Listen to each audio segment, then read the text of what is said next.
So we were there till I think it was about March 1945. The American, the Russian came close. They were already, the Russians were pushing west from Poland into Germany. That part was Germany. They were in Schneidermill. I don't know what the name is in Polish, but Schneidermill was there. And the Germans started to evacuate the camp on foot. It was in March, I think beginning of March. It was still cold, ice on the ground and snow.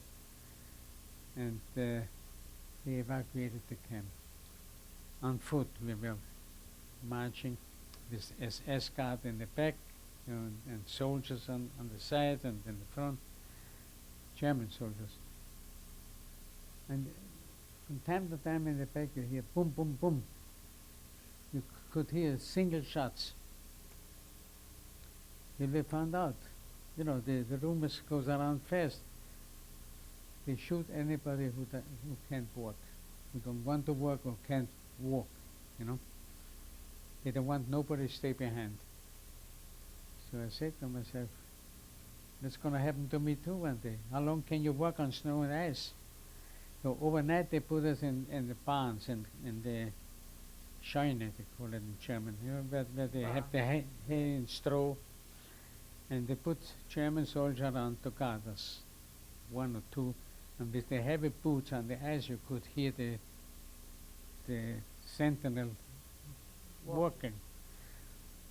So I waited when it was around the corner, you know. I dig myself a hole with an old can, you know. With anything, under the door. The ground was hard. It was not so easy. It was frozen.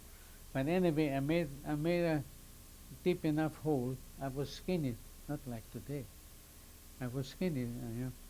And then I sneaked through under the door out. I waited till it's quiet. I took my chances, and I sneaked out and I went over the fields. Snow-covered fields.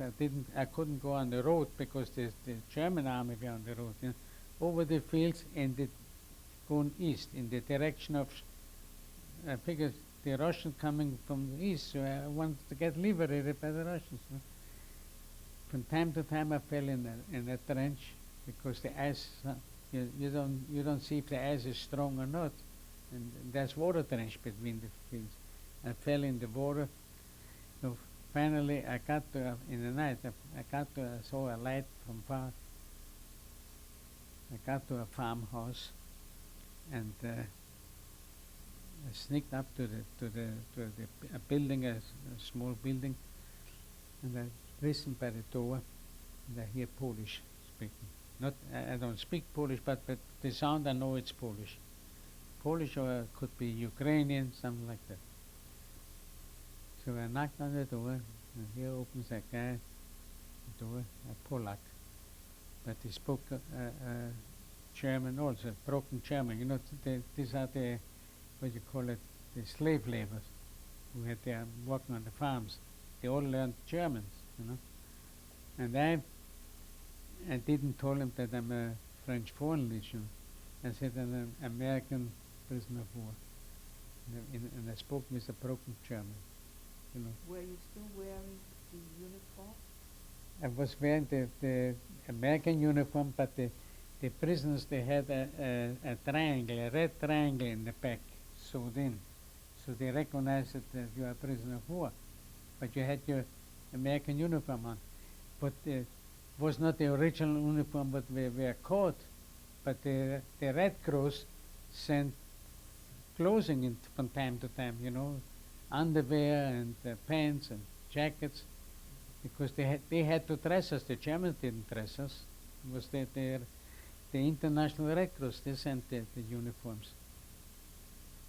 But they had sewn in a triangle, and some even had KG on it on the back. Kriegsgefangene. KG. Kriegsgefangene. Prisoner of war. Yeah. Prisoner of war.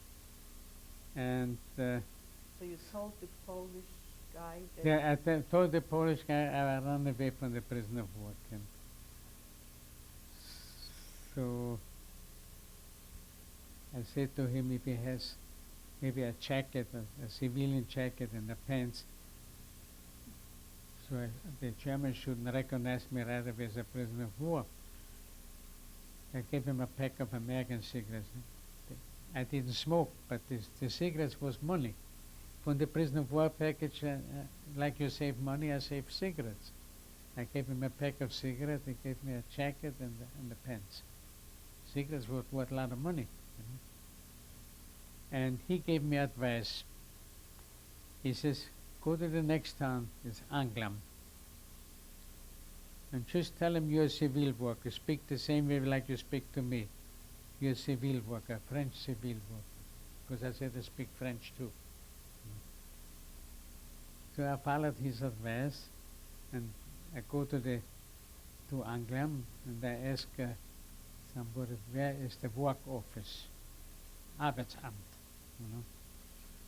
I went to the Arbeitsamt, and the chairman there was sitting there. I spoke I faked my German, I broken German. I could speak better German than he did. I said, I'm in a weggelaufen of Franzos, von Schneidemühl. And I ran away from Schneidemühl because I know in Schneidemühl the Russians already, so they couldn't call Schneidermühl if I say the truth or not. So he says, you have papers? I says, no, I don't have paper because there was no time to get the papers. The Russians were coming and they ran away from the Russians. The Germans liked that, they ran away from the Russians. So he said, what did you do there? And I wasn't prepared what it's going to ask me. Yeah? I said, just came to me, I said, I was a kutscher. A kutscher is a horse driver. Somebody drives a wagon with a horse. I never thought it's going to give me a job like that. So he gave me a piece of paper, my name, Charles Gaudin. I told him again, the French name, Charles Gaudin. And to report to a warehouse, he told me, go down the street, there's a warehouse, and they're going to give you a job. A job, and they tell you where to go to sleep too. So I went there, and there they gave me 2 horses to take care. And I never knew how to put the thing on the horse, you know, those straps.